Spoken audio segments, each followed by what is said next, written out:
The skills that we're talking about here today have the largest impact on both your personal and professional life. They stick with you for your entire life and will continuously improve the quality of your existence. Most of them are a bit difficult to master, but if you do, the rewards are endless. Now, the first skill sitting at number 1 is learning how to learn. This is the holy grail of skills. Once you realize that every type of skill can be learned, the world starts to look a lot like a video game. Like Steve Jobs said, everything around you is made by other humans who are not smarter than you. This is one of the most underrated skills anyone could have, and it's a total game changer.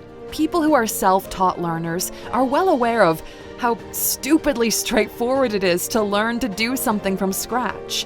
But most people are scared when life puts them in a situation where having to learn is a necessity. Apparently, Gen Z has troubles with basic technology, which is kind of funny, to be honest. The point is, though, we survived and thrived because we learned new things and how to do them better. It's at the core of our nature, and it should be a fundamental skill for everyone. Number 2, the ability to adapt, improvise, and overcome obstacles. This isn't just a Bear Grylls catchphrase. It's actually what allows you to keep moving forward and survive the hard times you're going to face on your journey. Only the ignorant are under the impression they have their life all figured out, and it's gonna be all straight roads from now on. Yeah, okay. In the words of Mike Tyson, everyone has a plan until they get punched in the mouth. Life is not fair, it's complex, and your dedication to keep moving on is what allows you to win. Hard times are ahead. People will betray your trust. Things will not always work out in your favor. You'll be put down to the ground if you haven't already been. Change your attitude, okay? Seek alternative routes. Get creative and overcome what life throws at you. If things are getting harder, it means you're leveling up in the game of life. Number 3, clearing your mind. You are not your body. You are not the things you own. You are not what people think of you. You are your mind. Everything that makes you who you are resides in that cage made of bone between your ears. That is who you are. That is what makes you, you. Every action, idea, thought, desire, weakness, and sorrow begins right there. Now, from our experience, most people fall into 2 categories. Either they live in their head entirely, creating a bubble around themselves and become extremely biased. This makes them take everything personally and become too sensitive to the world around them. Or they avoid talking to themselves altogether, which makes them disconnected to what's happening within them. In a way, it's either too much of a reaction versus no reaction at all. The reason why mind clarity is so important is because it allows you to see how things are and what they could become. Number 4, the ability to verbalize what you think and feel. You would be amazed at how few people can put into words what they believe, what they feel, and what they think about an issue.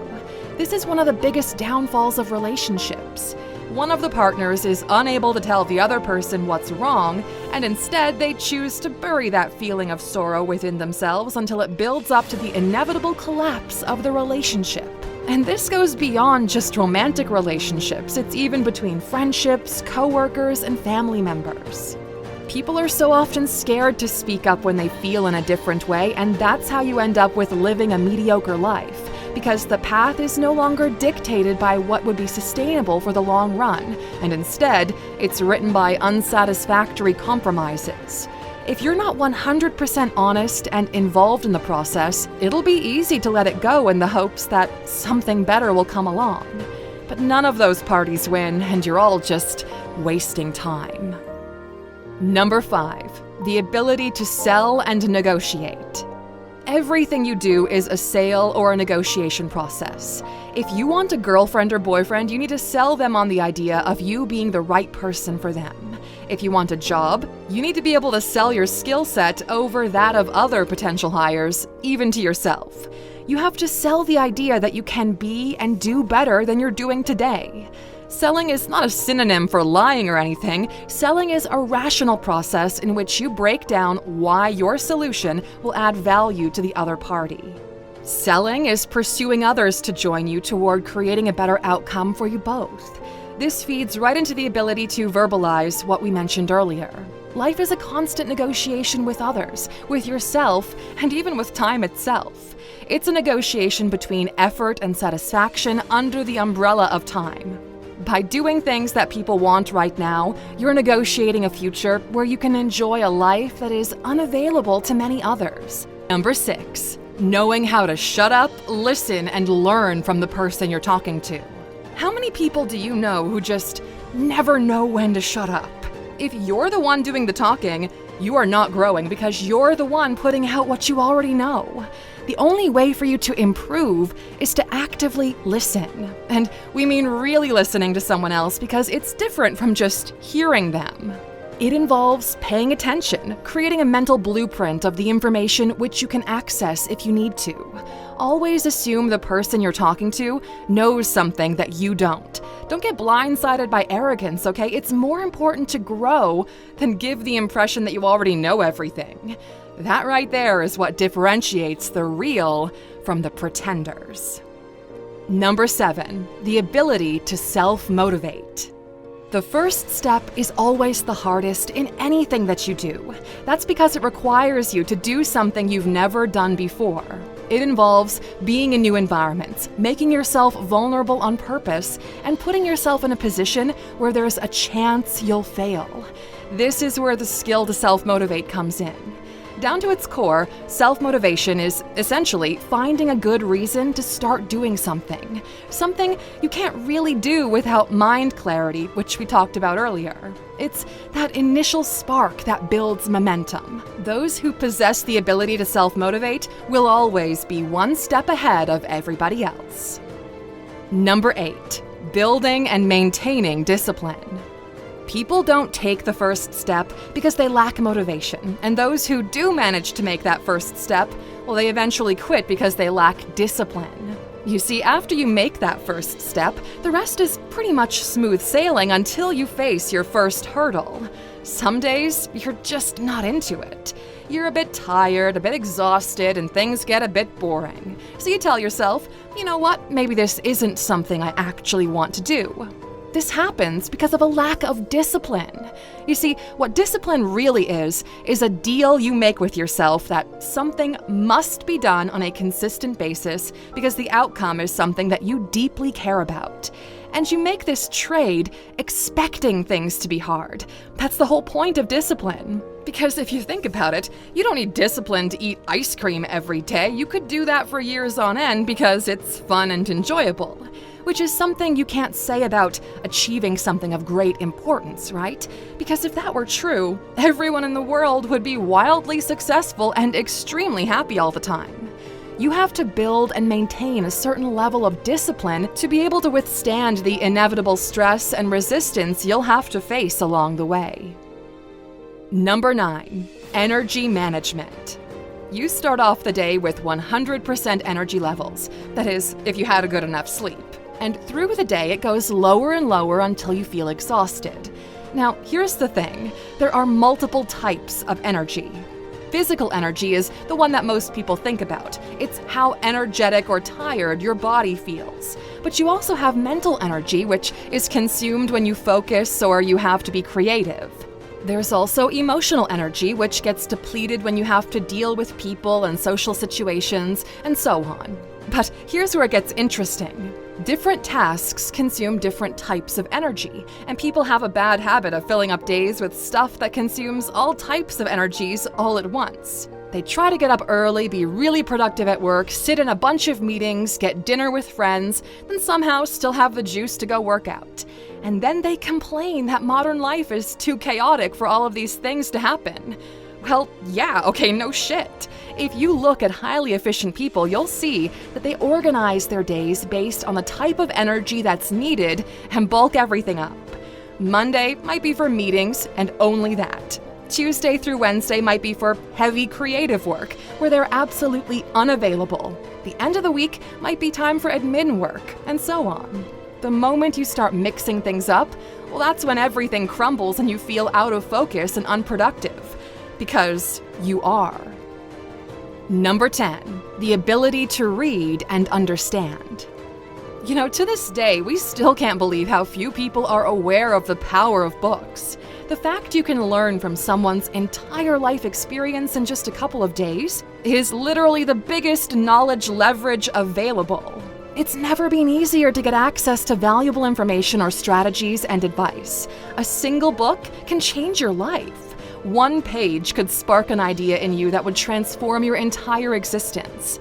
Read more, but Alexer, read to understand, read to comprehend and store that knowledge. Make use of it in your life. Read for self-development, not just purely for entertainment. Find books that have someone's struggles embedded in the pages and the solutions they used to overcome them. Number 11, the ability to break a process down into smaller steps. Now, this is one of the reasons why we've managed to build a successful company. Most people look at the end result. I want to have $1 million, but never break it down. So what does it take to get there? How many sales do I need to make?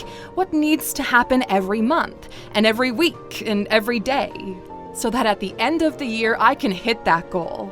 That's what successful people do, okay? They do the math. They start breaking down their goals. This is what plans are. If you're not breaking down a goal to individual milestones, you're just dreaming. It's like wishful thinking, okay? That's why people in STEM fields are massively outperforming everyone else, because they're taught how to deconstruct an issue and solve it in a step-by-step manner. You never learn this from studying literature. It's a distinct type of thinking which gives you an edge over everyone else. Number 12, self-analysis. You can only improve what you can measure. Almost every successful person is tracking their progress no matter what field or industry they're in. You want to lose weight? Start tracking your food and document your weight every day. Pretty soon, you'll realize the impact of what you eat and your level of activity has on the number shown on the scale. Once you see what's good for you, you'll do more of it and less of the bad things. It's pretty obvious, yet most of you don't track anything in your life.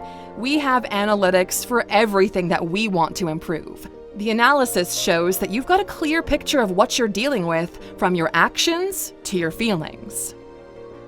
Number 13, emotional intelligence and empathy. Talk about underrated skills. Look, you're gonna have to deal with people, okay? We're all a part of a giant social mechanism that relies on us working cohesively together. Emotional intelligence allows you to have a smooth ride while navigating these dangerous waters. People who lack emotional intelligence thinks everyone hates them and believes other people are unjustifiably getting promoted in life. Emotional intelligence is a skill. It's your ability to interact with people, to understand them, to talk to them, and to motivate them. We're not machines, okay? We've got good days and bad days. We have different sets of values and respond to different triggers. Emotional intelligence allows you to see and understand the differences between individuals. In life, overall, people with high EQ actually outperform those with high IQ, and because of this, others simply want them to succeed more. Number 14, self-respect and having a backbone. Speaking of values, do you know what you stand for? Who you are as a person? Because once you do, you can start acting accordingly. You'll stand your ground, you'll not let others walk all over you, people will treat you the way you treat yourself, not the way you treat other people. Those who have a high degree of self-respect also happen to be the ones society respects the most. It's always fascinating to see someone who speaks about when things aren't going in the right direction, someone who calls out the unjust. These are people who influence the world, and through their actions, they change it for the better. Number 15, the ability to generate ideas that have value. Now, we've already established that your mind is the most powerful weapon you have in your arsenal. Think of your mind like a large piece of fertile land in which you can plant crops. The mind doesn't care what you plant in it. It'll do its job and grow that crop. Some people plant useful trees while others fill their mind with weeds. If you can take care of your mind, you'll be able to produce quality ideas that will bring joy, success, and fulfillment in your life. However, the same with a tree, it won't bear fruit overnight. It'll take time and nourishment for that tree to grow. So keep watering it and giving it what it needs, and soon you'll be able to come up with some more better ideas. Ideas are free, and a single idea can make you rich, successful, and happy. A string of good ideas can make life easier for you and can slowly move you in the right direction. But the goal is to focus on ideas that have value. Now, none of these skills are easy to master, but once you do, you'll reap the benefits for the rest of your life.